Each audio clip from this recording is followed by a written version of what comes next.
What is going on today, guys? It's another video from Hazmat Trucker, and today I just wanted to talk about how I think if you're broke, it is purely your choice and you have no one else to blame but yourself.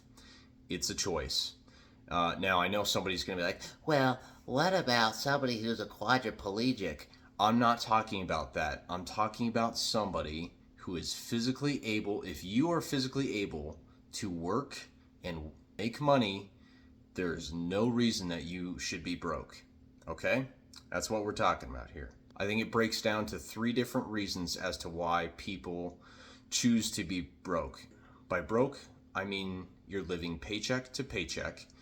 You're not having anything saved away, or you have very little in savings, and when emergency comes up, you think the sky is falling and it's the end of the world because you have no idea how you're going to pay for it.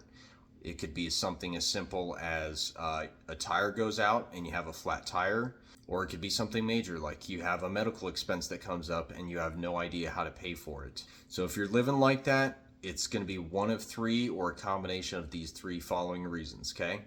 So the first reason is most people aren't ever taught the difference or are never forced to distinguish between what is a need and what is a want.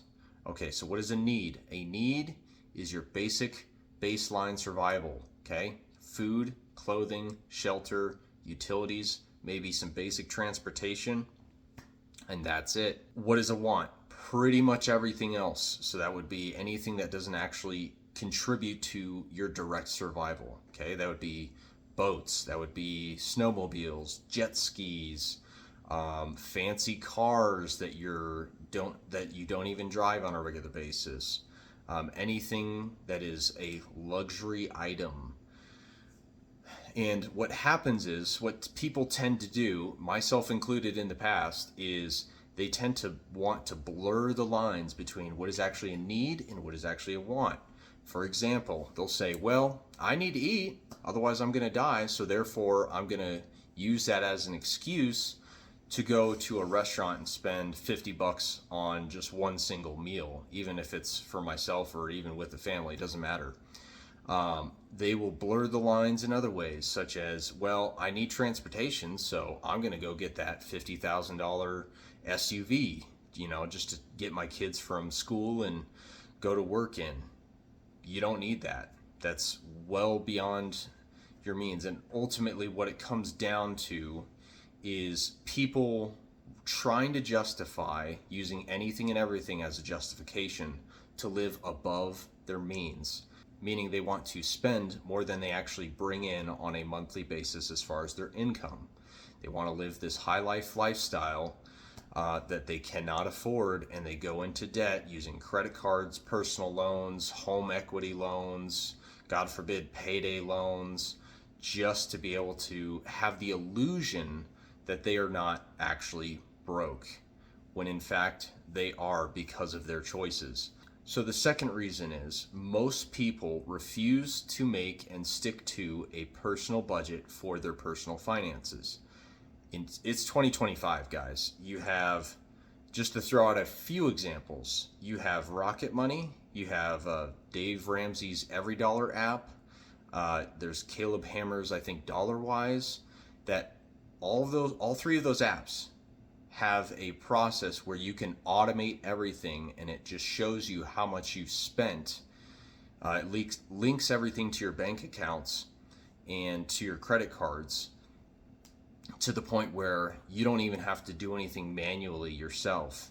You don't have to keep track of how much you've actually spent. It keeps track of everything for you. Or if you want to do it the old school way like I do, it's a lot cheaper. You save on app subscriptions. Then you can just write everything down once a week, and it's pretty easy to keep up with. It takes 5 minutes for me to track what all we've spent in the last week, and I have a record of it. So at the end of the day, there's no excuse not to know and not to do a budget and be able to stick to that personal budget. Are there going to be things that put you over budget? Life happens? Sure, yeah, and guess what? That is what an emergency fund is for those unexpected expenses that come up, so that way you're not stressing out and you're taking days off your life by worrying about money, just like most people do, just like I did for many, many years. And it comes down to a third thing as well. Most people refuse to learn how to save properly for those emergency expenses, and as well as invest into the future through several different types of accounts for their retirement, so that when they get to retirement age and they don't want to work anymore, guess what? They don't have to, because they put the time into sacrificing and taking some of their paycheck and putting it away and investing it.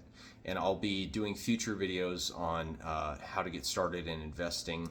But as a disclaimer, I am guilty of all three things. I, for years on end, lived above my means in various different ways, primarily through spending on cars. I spent from age 16 to about age 27, I spent about 60 grand when you include the purchase price, the sale price, and what I lost when I sold some of my cars, and the interest on those auto loans that I took out.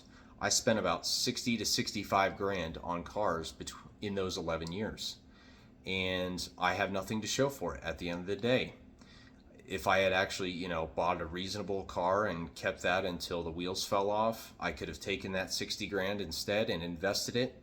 And over 30 years, would have been $500,000 at least, just that I had spent on cars instead, and now have nothing to show for it.